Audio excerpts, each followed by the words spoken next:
Bon,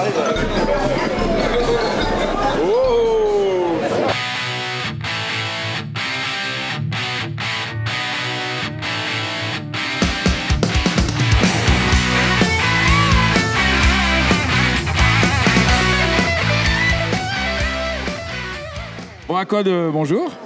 Bonjour, comment ça va? Ah bah, ça va très bien, très bien. Je suis très heureux de vous recevoir ici durant ce Hellfest 2019. Donc cette année, vous êtes là. Cette année, on joue pas encore. Ouais. Malédiction, hein, voilà, on est en promo encore. Donc c'est voilà. Grosse promo cette année? C'est grosse promo parce qu'on vient parler de nos prochaines dates live et parler aussi de la composition du prochain album. Donc voilà, c'est une promo un peu différente. D'habitude, c'est vrai qu'on fait de la promo pour une sortie d'album. Là, c'est plus pour les lives. Bah là, c'est vrai que vous avez pas mal de dates qui sont quand même juste. On a de l'actu. En ce moment, c'est vrai que l'année dernière, on était venus. L'année dernière, on est plus venus pour la sortie de l'album, la préparation de l'album qui est sorti d'ailleurs après la promo qu'on a faite. Elle vient de sortir en août. Et depuis août, en fait, là, aujourd'hui, on vient quand même expliquer ce qui s'est passé depuis un an. On est arrivé, il y a une rafale de dates qui sont arrivées vraiment importantes. Et c'est ce qui fait, en fait, on va dire, tout le pesant du groupe, en fait, en ce moment. Hein, c'est ça, c'est les dates qui arrivent, qui sont vraiment importantes. Surtout qu'en plus, il y en a quelques-unes qui ont été à l'étranger. En plus, elle est tournée à support en Europe avec Cradle of Filth. Donc voilà. Tu parles de dates importantes, c'est quoi? Vas-y, parle-nous des noms de lieux, des noms de groupes. Cradle, déjà, on a commencé en février avec Decapitated. On a fait une semaine tournée France. Là, après, on a Cradle of Filth, on a fait la tournée Europe qu'ils ont fait pour l'album Creation on the Beast. Donc du coup, c'était des salles énormes. Donc du coup, Europe, ça veut dire que vous avez joué. Alors on a joué à Italie. Alors on a fait une date en Italie, une date en France, une date en Allemagne. En Suisse et en Pologne. Ouais. Et du coup, à chaque fois devant des salles blindées. Voilà. Des salles pleines, des grandes salles. On a fait par exemple en Suisse la salle mythique, le Z7. On est allé jouer à Varsovie, c'est Progressia, la salle. Très grosse salle aussi, super accueil. Non, vraiment, on a eu des très bons retours. Donc, une tournée vraiment importante avec Cradle of Filth. Et là, on les retrouve d'ailleurs mardi. Parce que ça a bien matché entre nous. Donc, mardi, ils nous reprennent à Colmar. Et tout à l'heure, j'ai pas écouté, je sais pas si tu l'as dit. Et demain, on fait Cannibal Corpse à Lyon. Voilà. D'accord. Donc c'est ça, c'est qu'il y a encore. Là, vous avez déjà fait des dates sympas. On a fait des dates sympas. Et ensuite, il y a ça. Il y a Arch Enemy. Arch Enemy en juillet. Napalm Death à Montpellier. Ensuite, on a le Plein Air Fest à côté de Lyon. Et on a ensuite Davy Driver, toute la tournée française avec eux. Et Tank qui sera aussi avec nous. Et ensuite, il y a d'autres choses encore dans les tuyaux pour après, donc pour la fin de l'année. Mais c'est pas encore signé, donc on peut pas. Il n'y a pas de petite exclu à sortir. Vraiment, on peut pas. Mais il y a du gros et il y a du très gros. D'accord. Et il y a du gros aussi. Mais on va, je pense, viser plus du coup l'international, puisqu'on a quand même, on fait beaucoup de dates françaises en ce moment. On est à l'étranger que la tournée Cradle, donc on va peut-être se pencher un peu plus sur l'international. Malgré qu'on ait un manque de distribution sur l'Europe, il va falloir quand même qu'on parte jouer beaucoup là-bas. Le problème qu'il y a, c'est que quand on a fait, on a eu la chance cette année, avec toutes ces dates, d'aller dans toutes les régions de France plusieurs fois. On a fait plusieurs fois Paris, plusieurs fois l'Est, on a fait la Bretagne plusieurs fois, avec des salles prestigieuses, des groupes prestigieux. Quand on l'a fait une, deux, trois fois, on ne peut pas s'amuser à continuer à harceler, donc à un moment donné, on va être bloqué, quoi. Et là, c'est qu'on a fait vraiment on a fait le seul truc qu'on n'avait pas fait, c'était là où on va jouer avec Arch Enemy, cette partie-là de la France, là, Bordeaux, ouais, là-bas, il y a moins de plans là-bas. Et du coup, là, pour l'instant, voilà, international, et on reste sur l'Europe. Vous n'avez pas encore des plans sur des continents Je crois qu'en Afrique, il avait 2-3 contacts tout à l'heure. Ouais. Il en parlait. Afrique et les îles aussi. Voilà. Les îles, oui. Ouais, plutôt les îles. Ah, c'est vrai que... La Colombie aussi, Jérôme voudrait beaucoup y aller. À la Colombie. Ouais. Il paraît qu'on fait de la bonne musique là-bas. C'est pour le café. C'est pour le café. Oui, bien sûr. Et comme ça, au moins, les choses sont posées. Voilà. Colombie, il est bon ton café. Voilà. Avec Gringo. Avec Gringo. Et donc du coup, composition d'un nouvel album. En cours. Donc on est toujours sur cette idée de continuer à faire. On suit le premier album donc fait partie d'une trilogie. On continue dans la suite du personnage. On avait un personnage principal dans ce premier album qui faisait une descente aux enfers, qui arrivait vraiment dans la vraie-vie et il y avait certaines histoires qui lui arrivaient, pas mal de péripéties. Donc on suivait cette histoire et là le prochain album sera en fait en 2 étapes avec première partie donc ce personnage qu'on va retrouver donc dans une autre forme et on aura ensuite une deuxième partie avec d'autres personnages qui arriveront donc on va essayer de faire un petit revival des albums de l'époque par exemple de Blessed or Sick de Morbid Angel où tu avais des interludes au milieu en fait qui coupaient et c'est une musique qu'on adore le vieux black metal et death metal des années 90 donc tu vois on s'est dit que ça couperait l'album, ça ferait un truc bien sympathique à mettre au milieu quoi. C'est vrai que maintenant on a tendance toujours à faire des albums un peu souvent des albums compiles, c'est-à-dire on envoie des titres bim les unes derrière les autres et puis il y en a un qui parle de guerre, l'autre va parler d'amour, tu vas parler de machin. C'est des albums un peu des pot pourris de tout.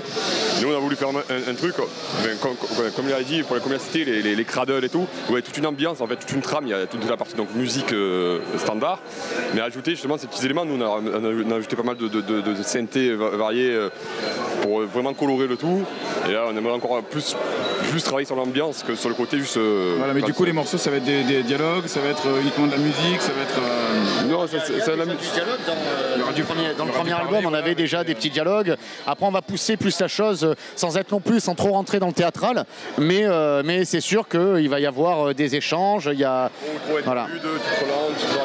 Ça sera plus chiadé. Des intervalles au clavecin entre 2 actes à l'opéra ou dans cette idée là quoi. Ça sera plus chiadé, plus travaillé. D'accord. Et du coup, c'est pour quand ? On n'a pas de date encore. Là, en fait, on se concentre au maximum sur les lives qu'on va faire. Donc, ça nous prend pas mal de temps parce qu'on va vraiment essayer on essaye d'upgrader au maximum les shows. Donc, c'est du travail de quotidien, de bosser là-dessus. Et ça nous prend pas mal de temps. Donc, on va laisser passer la partie live. Focaliser là-dessus. Et après, faut se mettre dans un état d'esprit aussi. Hein. C'est en composition. Enfin, Jérôme va t'en parler mieux que moi. On peut pas composer comme ça au bord d'une piscine l'été à faire un album de Black Death sombre. Ça n'existe pas. Donc, il faut se mettre dans un état d'esprit bien particulier. Il y a des... Souvent, on parle de l'état d'esprit. La musique, ça reste de l'art. Comme il a dit, tu me files une guitare à 14h d'après-midi, je vais pas te sortir un riff de black metal, je vais pas du tout avoir l'envie, je vais pas me sentir l'ambiance intimiste qui va te... Oui, ça va zouker un peu plus à 14h. Voilà, et puis tu n'es pas dedans. Il y a beaucoup de gens, dans le black metal, ils en parlaient souvent, les mecs de Mayhem et tout, soi-disant, ils marchaient dans la forêt, genre 1 heure avant d'aller composer leur truc, de faire leur répète. Il y a cette blague où la moitié du temps, la majeure partie du boulot des gardes forestiers norvégiens, c'est de chercher les métalleux perdus il paraît, dans la forêt. Il paraît, mais bon, c'est vrai que donc il faut vraiment se focaliser, ça demande un travail, c'est pas comme ça un truc bâclé à la va-vite, et il faut vraiment se focaliser là-dessus. Et le problème là, c'est que tous les 2 mois, on a des nouvelles tournées qui tombent, des plans, donc il y a beaucoup de travail d'organisation. Donc pour l'instant, voilà, c'est pas... L'album, on a déjà de la pré-prod, on a à peu près une dizaine de titres. Ouais, quand même, voilà. C'est pas, oui, c'est pas comme s'il y avait juste 3 riffs et 2 idées. Non, on a déjà une dizaine de titres, mais il y a tout à faire, quoi. Genre, il y a les guitares qui sont là, des boîtes à rythme, il faut travailler des breaks, tu sais, tout ce qui va dessus, le chant, la basse et tout. On a vraiment schématisé le truc, on aimerait aller plus loin, mais là, pour ça, c'est vraiment manque de temps, quoi. Franchement, et tout faire en même temps, je peux pas.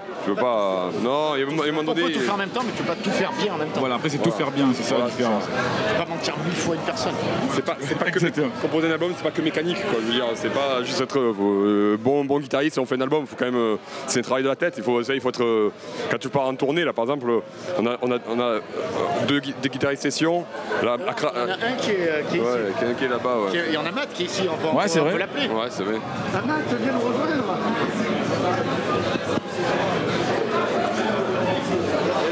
Le grand Matt. On parlait des guitaristes.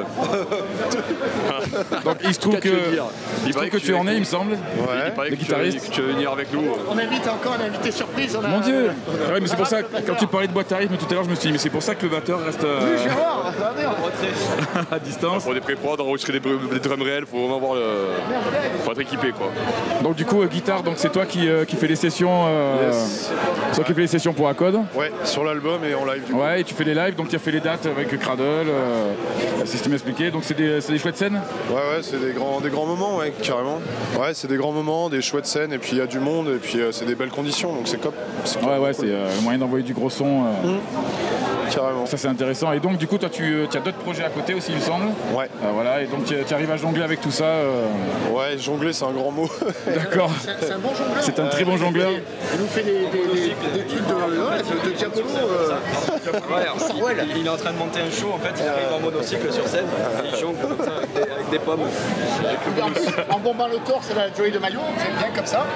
Et là, comme ça. C'est bien fait, on va peut-être l'inclure en spectacle d'interlude.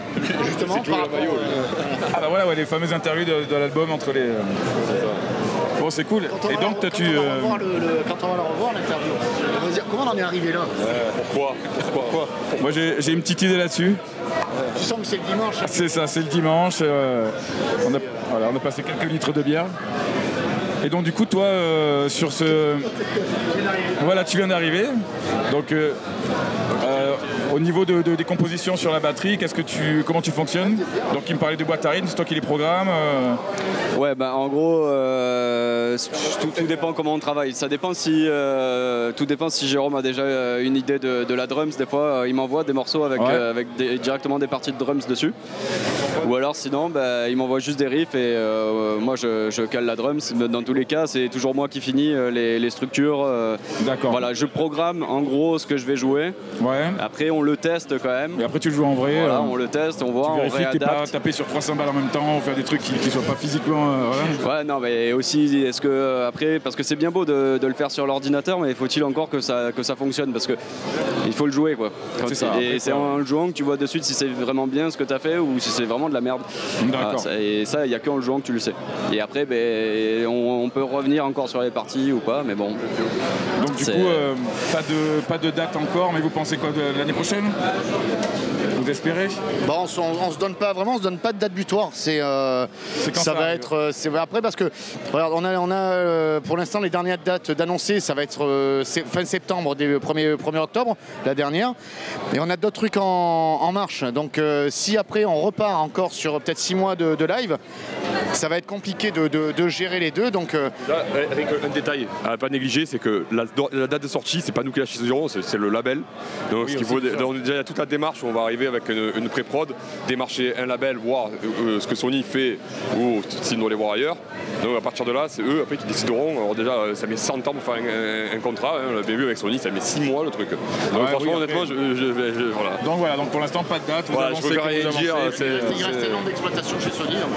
Et là, donc, est-ce que vous démarchez, est-ce que vous profitez d'être ici pour démarcher le festival, peut-être pour y jouer Alors, c'est le booker qui le fait. Ouais, c'est pour les fests en fait, c'est le booker, c'est qu'on travaille avec. Merci beaucoup. Hein. Merci. Avec K-Production qui est une super boîte de booking. Ça se passe très bien avec eux. Et je veux dire, ils nous ont énormément de super dates. Donc voilà, là vraiment c'est vraiment de la promo qu'on fait là et tout le reste, ça se passe plutôt, on démarche plutôt par mail. Nous, c'est plutôt comme ça que ça fonctionne. Ok, d'accord. Bon, bah écoutez. J'ai passé un super moment avec vous encore une fois. Aussi, écoute, à bord des canons et à discuter tranquillement. Voilà. Est-ce que vous avez un petit mot de la fin pour... Un petit mot de la fin. Écoute, merci à toi et à SP Custom de nous avoir suivis en fait, depuis des années, puisque tu as été un des premiers à être là et on se rappelle des tout premiers quand on venait ici à démarcher avec nos scellés promo. Tu as été le premier à dire poster sur le stand et à nous recevoir, faire des petites interviews et ça c'est des choses qui tu vois qu'on n'oublie pas quoi. Ouais. Merci, ça fait plaisir. Voilà. Ça y est, je suis tout rouge maintenant. Non, c'est que ta barbe qui est rose. Dis un petit mot. Bah oui, ouais, je sais qu'avec SP Custom, on va continuer à bosser ensemble. On a quelques projets dont on a déjà parlé.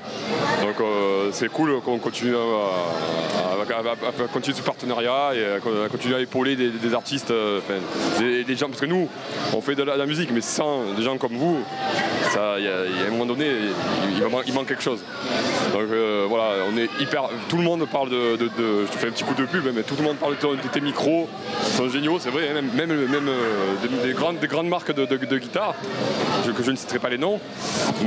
Voilà, en 3 lettres. C'est l'outil officiel du Hellfest. C'est ça, c'est l'outil officiel du Hellfest.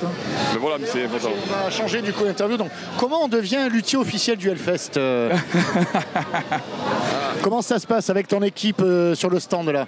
Apparemment, je sais que vous avez un petit peu chaud, mais c'est mieux que les autres années, mais bon. Il fait extrêmement chaud, ouais. On a un petit ventilo là qui nous sauve un peu la vie, mais alors, pour être l'outil officiel... Et de la bière fraîche aussi, bière fraîche, ventilo. Ouais. Est-ce que tu penses que c'est le bon combo pour réussir un Hellfest? C'est le seul truc utile en fait. Un ventilateur, une tireuse à bière bien fraîche, le reste c'est de la littérature. On va continuer à te poser des questions. Avec l'équipe, tout se passe bien, les réactions du public, est-ce que tu... Bah écoute, ça se passe très bien, il y a des super bons contacts. Ouais. Du coup j'ai interviewé plein de gens que j'avais envie d'interviewer. Je retrouve plein de gens parce qu'on a beau habiter pas très loin, finalement on se retrouve dans des occasions comme ça. Donc ouais, ça fait super plaisir de vous retrouver, d'avoir trouvé plein de potes aussi. En termes de retombées, est-ce que tu penses que chaque année tu vois que tu montes d'un échelon, d'un cran? Alors je sais pas si je monte d'un échelon, mais en tout cas c'est un truc effectivement qui s'évalue sur le reste de l'année.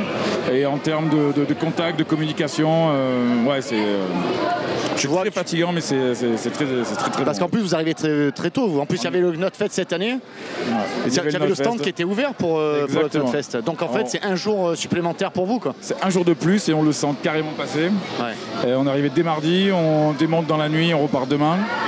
Donc autant dire que c'est physique. C'est assez physique. Du coup on boit pour oublier. Ben, il faut. J'ai entendu que tu avais passé 8 fûts, peut-être 10. 8 fûts de 25 litres et on a dû se faire dépanner d'un fût en plus. Ouais. Écoute, c'est sacré score. Hein. Sans sacré parler score, du vin blanc et du rhum. Si vous vendez autant de fûts de guitare, ça fait... Exactement. Je pense que ça risque de bien se passer. Ce serait bien. Écoute, on a été ravis de te recevoir. C'était un chouette bon mot de la fin. Et puis écoute, on te dit très certainement à l'année prochaine pour les phases de promo. Hein. Les prochaines. Bientôt sur Accord Radio. Santé. Nous partagerons notre interview. Vous êtes sur Accord TV. À l'année prochaine.